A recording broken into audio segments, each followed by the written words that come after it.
Hello, everybody. Today I will be discussing the topic of my informative speech, which is on domestic violence. The visual aid that I have to represent my speech is a bell. As you all may know, domestic violence is a series of aggressive behaviors within the home and relationships involving abuse of a partner, spouse, family member, and even peers. The different types of abuse that tend to take place in domestic situations are physical, mental, sexual, emotional, and even financial. I have broken up the words domestic violence into an acronym that can be helpful when trying to tell whether yourself or others are experiencing a domestic situation. The D stands for demeaning, which occurs when a person is trying to damage someone else with their words or actions. The O stands for obsessive, which in these situations is when an individual never wants you out of their sight or around others. The M is for manipulative because oftentimes victims of domestic abuse are manipulated into staying with the offender out of fear of something worse happening.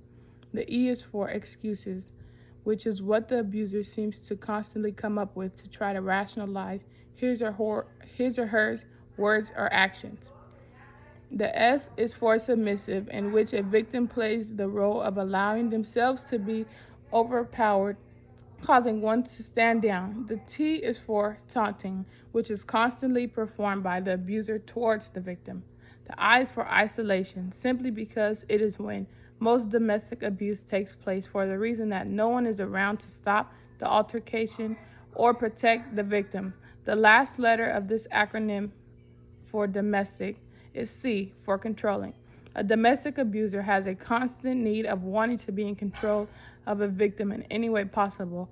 I have turned the word violence into an 8-letter acronym as well that has also some red flags. That also has some red flags of how to identify whether yourself or others are living a domestic lifestyle. The V is for victim, simply because anyone who has ever experienced any type of domestic abuse is a victim, no matter how it may have came about. The I is for inappropriate behaviors of the abuser. The O is for opportunist, which is a person that seems to gain advantage from a situation, whether it be destroying one with their words or hurting them physically. The L stands for lying. In this case, it's done by the victim and the abuser.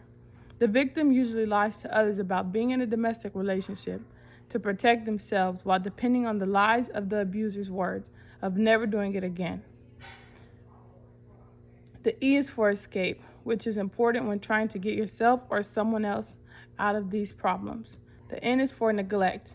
Some of you may be wondering, what is neglect? Neglect is another form of abuse that comes about when one fails to properly take care of their partner, spouse, or family members as well. This is normally the beginning stages of domestic violence occurring in households and relationships.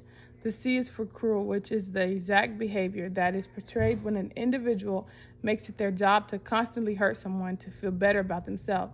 Lastly, the E is for embarrassed, which is the cause of many ongoing domestic relationships now.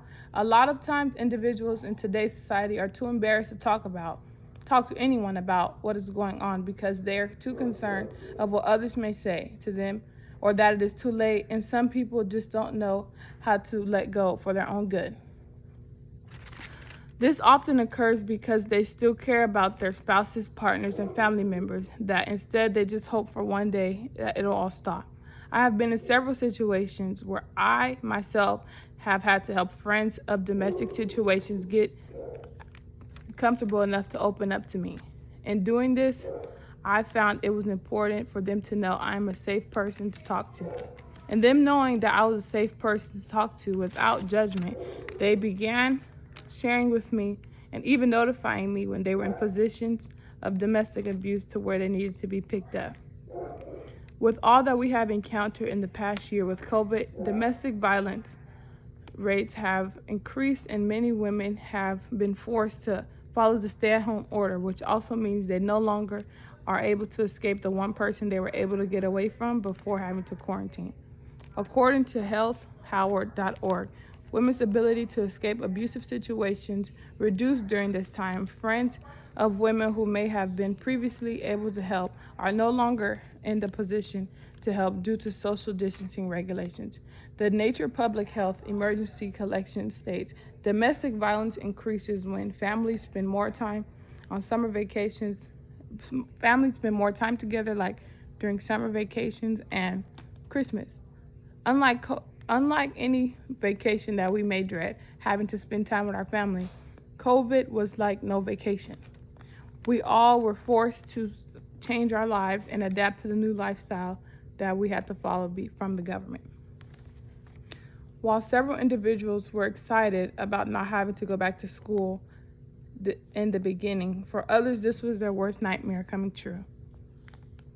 In many countries, it was reported,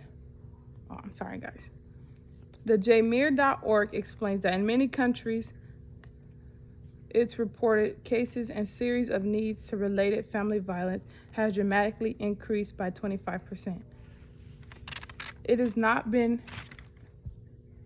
In saying this, I will conclude with letting you all know that it is important to remember these two acronyms of domestic violence. For domestic, I'll go over them again. The D is for demeaning, O for obsessive, M for manipulative, E for excuses, S for submissive, T for taunting, I for isolation, and C for controlling. Now for violence, we have V for victim, I for inappropriate, O for opportunist, L for lying, E for escape, N for neglect, C for cruel, and E for embarrassed. Thank you guys.